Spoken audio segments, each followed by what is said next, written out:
Welcome to the Pledge Pros podcast, a podcast dedicated to Upkeep's unmatched value and unwavering support for our customers and the community at large. Today, we have another ambassador, Rich Wurzbach. Rich brings 30 plus years of lubrication reliability, condition monitoring. He's been in power plants. He's worked for the government. He's worked for the NIH. I mean, he has an extensive background in condition monitoring and particularly lubrication reliability and grease inspections and analysis. So today we're so glad to have you, Rich. Welcome to Pledge Pros podcast. Thanks, Brian. Awesome, dude. I'm so glad to have you. You and I met several years ago through mutual friends. We both know a lot of the same people in our industry. We actually talked about you a little bit, me and Sonia, on our last episode, kind of giving an ode to you and something I really want to talk about today, which is grease thief. But before we get into that, tell us a little bit about you, your background, and ultimately MRG Laboratories, which you are the founder and CEO of. Yeah, sure. Thanks for the opportunity, and thanks to Upkeep for this chance to bring us together and for me to share some of this. But I started my career in the nuclear power industry, not far from where I live now in Pennsylvania, the Peach Bottom Atomic Power Station. Nice. And I came there as a co-op student while I was in college studying chemistry, and ended up working in the maintenance department. I was hired in the maintenance department, and at that time, it was a very unique opportunity where we were shut down by the regulatory agency, and we were not making power. And this was in response to years of maintenance neglect. Ooh. And so a marker was thrown down, and a lot of heads changed over. And so everybody there was very open-minded, willing to they knew they had to change things up to get back into good graces and get running again. And so I was basically brought in on my first day on the job and walked into a room that was full of unopened boxes. And my boss said, "This is an oil analysis lab, go build it." So fresh out of school, this is the environment I was dropped into. And there's a lot to be said about that. I think as you talk to people that try to initiate reliability initiatives of some sort, they're always up against the prevailing ways of doing maintenance, kind of the mindset, the culture that's there. A lot of times they're fighting the culture and trying to win hearts and minds. And I was dropped into a situation where there had been a clean sweep and everybody was ready to embrace this stuff. So That's awesome. I was kind of spoiled as far as that You got goes. lucky, man. Yeah. So But that was my start, and I did just that. I built a laboratory in the old men's room. We converted that over and changed it into a laboratory. I was also given an infrared camera at the time, so I was kind of in parallel doing both activity as I was building the lab, running the oil analysis, and even at that time grease analysis on some of our critical assets, as well as starting off an infrared thermography program. 10 years later, we had gone from objectively the worst nuclear power plant in the United States. We had the lowest score, and we were shut down making zero power, to being perceived as the top maintenance organization in nuclear power in the United States. And at that point, folks were coming to visit to see what we were doing right and to try to learn from us. So I'd been part of it going full circle. But at that point, 10 years later in 1999, I knew it was time for me to move on to something new. And so from there, I ended up at the National Institutes of Health, which at that time, nobody was quite sure what they did down there. And now that's, after COVID, everybody knows what that's all about. Yeah. But we were there in the early 2000s and initiated a condition-based facility maintenance program at NIH, transitioning from full reactive maintenance to implementing these technologies, implementing grease analysis. And really, that's where I kind of got my start in really focusing on grease analysis, because most of the critical assets in that operating environment, they were grease lubricated. 100%. I had a lot of oil. had a lot of oil lubricated machinery, critical stuff that I was focused on, steam turbines and large electric motors, a lot of oil, a lot of hydraulic systems and so forth. I ended up at NIH and I was like, where's all the oil? Everything here is grease, but every bit is critical because we had some of the top scientists in the world trying to solve diseases, doing all sorts of research, clinical trials, everything else. And it was all dependent on the reliability of that HVAC and supporting utilities. And so we said, we've got to understand what's going on. We're looking at some failures here and there. And grease analysis became an important strategy to help those folks out as well. Man, that's awesome. And being dropped into something, and I've been there as well, but minus the clean slate where everybody was in agreement with the process. And Right. I can tell you it's tough, and that's awesome that you were able to exemplify excellence for this department, this power plant, right? And power plants are no joke. I know people who work at them. They are a very, very difficult place to navigate from regulatory things to culture to all of those things. But talking about grease, I come from being a heavy equipment mechanic. I've worked in industry, and grease was always, I focused on grease compatibilities, types, all those things, right? Because it truly matters to operational excellence and the way that machines are operated and the context in which they're operated, because not all grease is the same.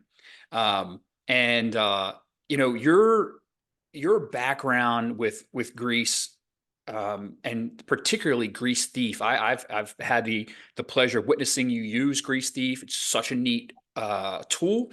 I'd like to just jump right into it, Rich. And could you give us some kind of background into Grease Thief, and then ultimately where you're seeing its successes right now? Because I know it's super valuable.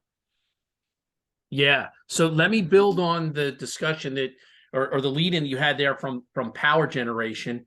And I'm going to take this moment to plug in my computer so I don't lose power in the middle of the discussion here. Right on. But yeah, no, it's as as you mentioned, and as you know, that from that power industry, that it's a very integrated process. And you mentioned kind of what I was able to do, dropped into that environment, but it really does depend on a teamwork environment, right, to implement these changes. And we really had that at Peach Bottom. And so I was fortunate for the changes that were happening, but I was also very fortunate for the people that were around me and that I got to work with and interface with, and a lot of whom were willing to look at things differently. Right. And that included infrared thermography, oil analysis, and grease analysis. But you mentioned about grease analysis, and I said about how I was kind of forced to address it when it came to solving the problems for NIH. And one of the things that we realized early on is there was a lot of folks talking us out of it and saying it can't be done. It's too hard. You can't get a good sample. There's no good tests. The tests that are out there require a large volume of grease. You don't even get that much grease. And so what I recognized is that if you're going to have a solution, it doesn't start with here's some grease, test it. It goes all the way back to the machine. Right. It means that we need to understand, how is this grease functioning in the machine? How does it move? What are the dynamics of motion and flow within the machine? And then how and what tools do I use to get that sample that's representative? When you do oil analysis, it's a similar challenge where the sampling is important, and you can get some really lousy oil samples. You can be in a dead leg somewhere, or you could be sampling off of the bottom of the reservoir and you're getting data from failures years ago or whatever, and it jumbles it up and you don't get good results. But it's even more challenging with grease because it is a material that by its very nature is designed not to get out of the machine. It's designed to stay in place. Right. And That's you're right. trying to overcome that in the sampling process.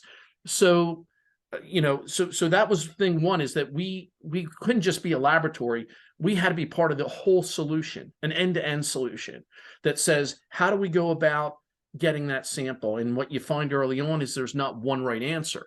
It varies based off of that machine, its configuration, what kind of environment it's in, what's your accessibility. Right. A lot of times grease is a one-way trip, right? You're pushing the grease in, you're not really worried about getting it out or whatever. So sometimes you got to be creative. So that's where we started.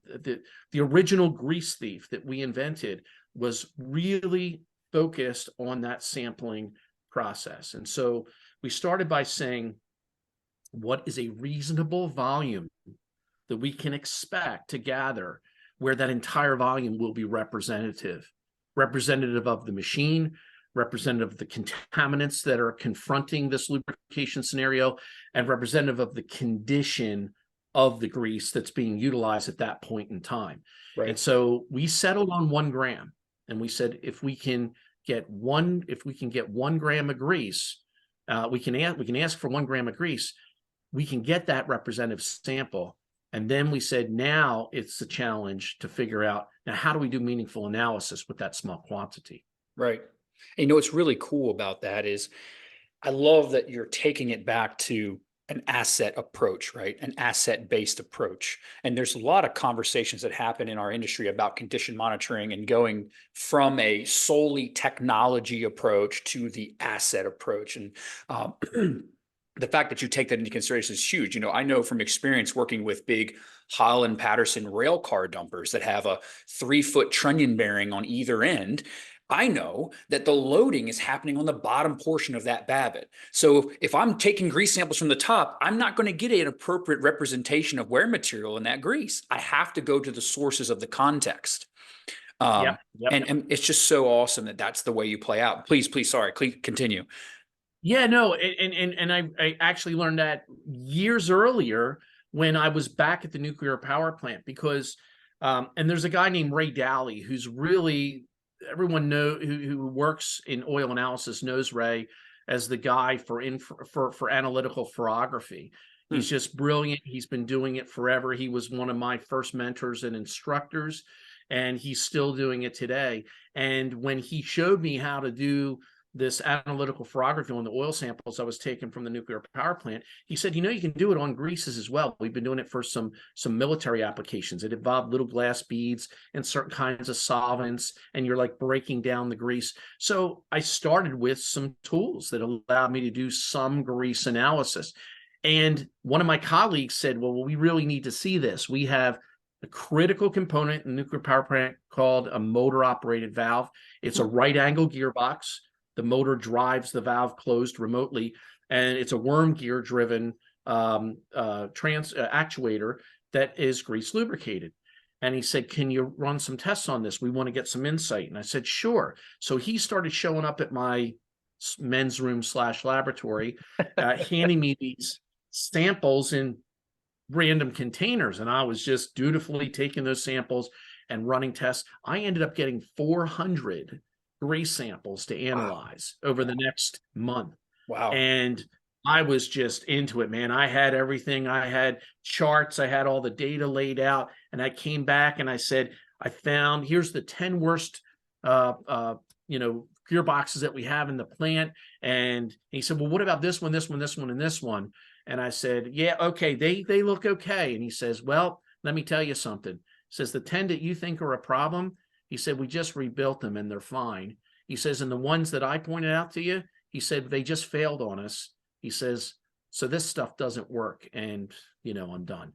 Very frustrating for me is that, I did all this work and I wasn't anywhere close to what they knew was going on. And later it bugged me so much. I went back later and I said, when we did that project, I said, how did you get the samples from the gearbox? And he's like, oh, I just used my screwdriver and just dug it down in there and spun it around, and I wiped off whatever came out. So I realized I had wasted a month of my life doing analysis on samples that really weren't valid. Yep. And the nice thing about working in that environment and not just being a lab guy is that I would walk out to the machines. I would physically take samples. I would be there when maintenance was happening. I would do the follow-up, right? If I would have a sample and I saw a problem, I'd find out when the work order was scheduled. I would actually get myself inserted into the work order for a follow-up so that I could be there, get the parts, talk to the guys that were tearing it apart, and use that kind of feedback loop. Folks like Upkeep, they're building systems to have all that information captured in one place. And we can use systems like Upkeep to ensure not only that we're identifying the problem and planning it and following through it to repair, but also some follow-up testing. What is the test that triggers that activity, and make it an end-to-end cycle. So you pointed out, guys like us, we're there at the component level, and I was there from the very beginning, and I've always brought that mindset along. It's not good for someone just to hand me a bottle with some fluid and it's my job to test it. I've got to understand, was it a good sample? What was the situation? What kind of component is it? What are we trying to learn from it? And how do we optimize that going forward? So that was, really, really big and early on in saying that sampling really has to be done right. So when I started inventing the grease thief, the very first tool I made, like 15 years later, was to go back and properly sample a motor operated valve, because I didn't want anyone else to be needed left wasting closure. time analyzing samples. Yeah, need to close that up. But since then, we have 6 different tools with the grease thief that are used to be able to, in different scenarios. They're for robots, they're for pillow block bearings, motor operated valves, electric motors. We have ones that go into smaller openings so that you can get in and access even when you have very small access holes, access plugs, whatever it is, so that the right combination of the tools and the techniques get you that representative sample. Right. And the inception of a sample is so critical. Fluid, grease, it makes me think about when you build a preventive maintenance program, right? You can schedule all the work you want in the world, but if that work is not value adding and it doesn't have the appropriate mechanisms in it to address failure modes or points of contention or points of failure, all these things, then essentially you're just having a guy walk around and look at a machine, right? So it's very, very similar in that step. So with grease sampling, like when I think of, I don't know anything about grease sampling. When I think of fluid analysis, when I think of fluid sampling, a lot of machines have fluid ports. Like a lot of the mobile equipment that I like to deal with, and I like, will have a sampling port. So you run the machine up to operating temperature, you work a couple implements, and then you take your sample. If you can't, then you would take your tube and you would snake the dipstick tube and try to pull a sample of the middle of the box or whatever, right? The very last resort would be to run the machine up to temperature, pull the drain plug or a drain, let it run for a few seconds, and then take a representative sample like that, right? But with grease, it seems like it would be like you would get a lot of good information because and correct me if I'm wrong, grease it suspends particulate better than a lubricant, right? So like a lubricant eventually, like if you don't do a good warm up or cycle, it will settle out. But with grease, we also don't filter grease, right? So if you might get a shoddy sample because something is going through a couple filters before you see it. With grease, there's no filters. Maybe a screen on like an auto lubrication pump or something like that. But can you talk a little bit about that, the suspension, the difference, and why it's so valuable to take these samples? Yeah, one nice thing is that early on, we were involved at ASTM at some of the meetings and volunteering with some of that. And the folks on the grease subcommittee at ASTM, which are primarily focused on tests for new greases, cone penetration. So I know the NLGI grade and these types of things. But we work with them to develop the first standard for in-service grease sampling. Nice. And so there is that standard out there, ASTM D7718. And we work to say, what are the concerns? How do you go about this? How do you assess this? What are the different scenarios that you might be taking a sample? And you're exactly right. One of them is when you're taking an oil sample, you have to get that while it's running or immediately after it shuts down, because things begin to suspend or come out of suspension, right? But as soon as you shut off that grease lubricated machine and everything stops, that's where it stays. It doesn't settle, it doesn't change. The grease by design really doesn't move. So the challenge is the same: get to the right spot. Get to the spot that was representative of and producing the wear metals and showed you the particulate that was present and showed you the condition of the grease that was in use. get to that spot that existed while it was operating, but get there an hour, 2 hours the next day. It doesn't matter because all of that is captured in stasis in the sample. So that's one advantage of, or one kind of easier approach for grease than there is for oil. But that getting to it, it can be challenging. Right. And we can, we can talk about fluids as being Newtonian and non-Newtonian. And somewhere in a discussion about greases, I usually bring this up. But a Newtonian fluid is going to flow. It's going to have a viscosity that is an inherent characteristic that varies with temperature, but is the same regardless of the shear rate of that fluid. Grease, as a non-Newtonian fluid, is going to have a viscous behavior that changes with shear rate. So really what you see is that you get very different flows of grease while they're actually operating, and you really need to be in that really close area that is flowing when the machine is operating, when it's warmed up and so forth. Because if you get further and further away, that may be just grease that's in reserve. Right. It's grease that's waiting there to kind of replenish, rebleed, and so forth, but it doesn't have the information about the current grease. So understanding those differences is important. And within this standard, there's also the talk about these tools. In oil, you talked about if you don't have a fitting or something, you just put the tube in, you pull a vacuum, and you fill the bottle. You can't do that with grease. That's right. If you try to apply a suction to grease, if you do get anything to flow, it's a good chance that it's the softer portions that have separated from the grease, right, and not the representation of it. And so for me, I see this quite a bit still, that you've got organizations or even OEMs telling people, well, just take a syringe and a tube and you stick it in there and you suck the grease out.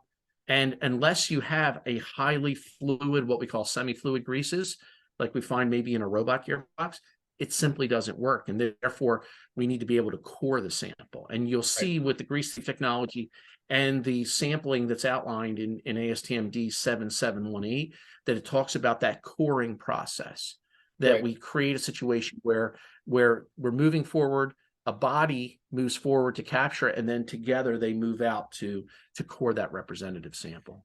So when you say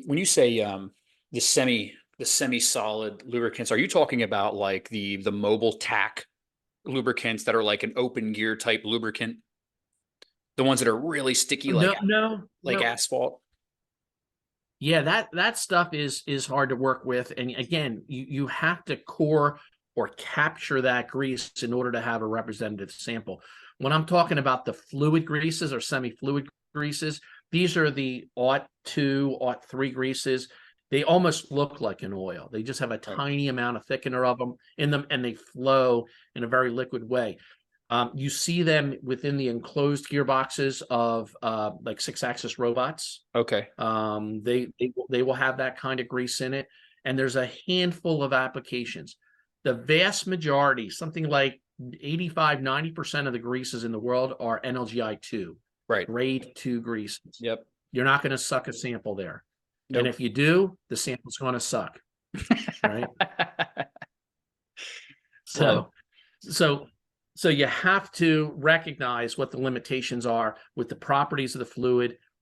Grease is not the same as oil. It presents different challenges, but the tools are there. The method is there, the standards and the guidance is there to get a representative sample. Right. My last question before we wrap up here is, for our customers listening, for the community listening, what applications, and I mean, you don't have to go crazy, like what applications can people reach out to you about that for sure you're going to be able to help them with grease analysis? Yeah, I can talk real quick about some of the widest spread. I was just looking at our database and so forth today, and we've taken tens of thousands of grease samples and analyzed them through our laboratory. And so I can talk about the ones that come up quite a bit. One area that we've made some great progress in, and we have some great tools around, is for locomotive wheel bearings. So nice. Locomotive wheel bearings, being grease lubricated, happen to be in a part of these locomotives that gets very little monitoring otherwise. So it's hard to predict the problems and the failures that come about through this. But by using a tool that we've developed to extract the sample from this YouTube area that you have where the axle bearings are, we've done tens of thousands of these grease samples, and it's very telling in terms of being able to predict problems, make sure that maintenance is done when you're at the depot, not that these stop out on the line full of cars. Right. That's one. Robots, 6-axis robots and automation, excellent application. We can find all sorts of issues with the grease and so forth, the grease condition, also the condition of the gears and the bearings that are in those robots. Food processing, another area where there's, and you've got some experience in that space, but there's the concerns about the food grade greases, the non-food grade greases, and even when you have the food grade grease, about making sure that you don't have adulteration of the food product. So there's a lot that we can do to monitor this process, monitor the condition of the grease, the degradation, and so forth, as well as the degradation of the bearings, because a lot of these recalls that we hear about, and we say, oh, there's metal in there or something. Where is that? It might be coming from a failing bearing, right? So we can get ahead of these things. It's really protective in those spaces. Mining is another one where, and from heavy equipment, that, right? Because you're out there, you're up against these abrasive materials. We're trying to grease to kind of purge them out. But what is that optimal frequency? And we can monitor the health of the grease over time to know if we've optimized it. Other vehicle applications include the military. So military, aerospace applications, helicopter swash plate bearings. We've done some projects for that. And so, a lot of these areas, and of course, power plants and wind turbines. Wind turbines is one of the early big adopters along the wind turbine drivetrain. So, what I would say to you in general, though, if someone has a critical component, and that critical component is grease lubricated, it's worth asking the question, can I learn information by taking a representative sample? It could be about the health of the machine. It could be to validate our maintenance practices.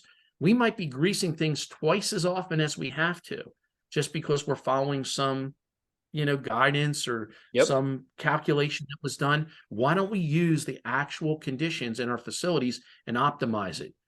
Leave the grease in as long as we can, but change it out before it goes bad. And we can determine these things through this analysis. 100%. Thinking back to my time at managing gobs of heavy and mobile equipment, it's always funny reading the service manual, and it's like, grease this bearing every 10 hours. It's like, all right, well, we grease it every 10 hours. Now there's a puddle of grease laying down next to it.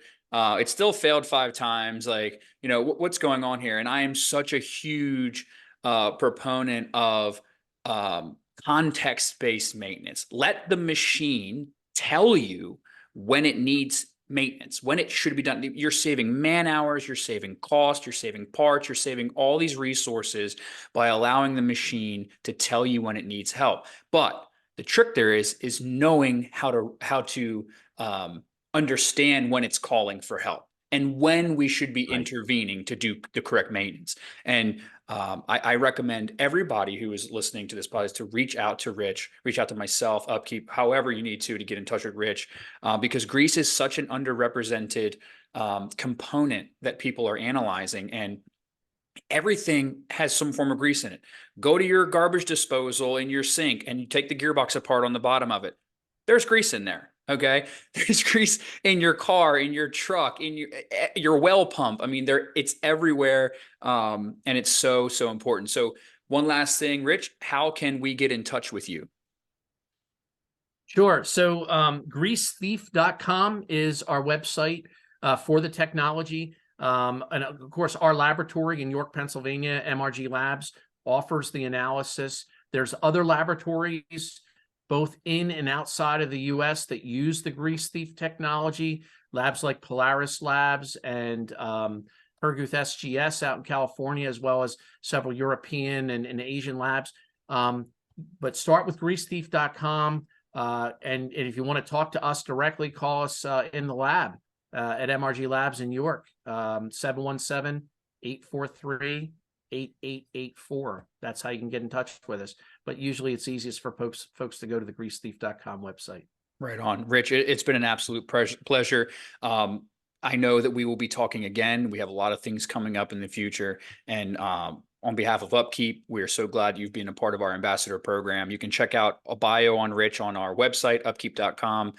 Go to the ambassadors tab and you'll find it. So on behalf of Upkeep, this was the Pledge Pros podcast with unmatched value and unwavering support for our customers and community. We thank you very much for listening. And Rich, thank you again, man. It's been a pleasure. Thanks, Brian, and thanks to Upkeep.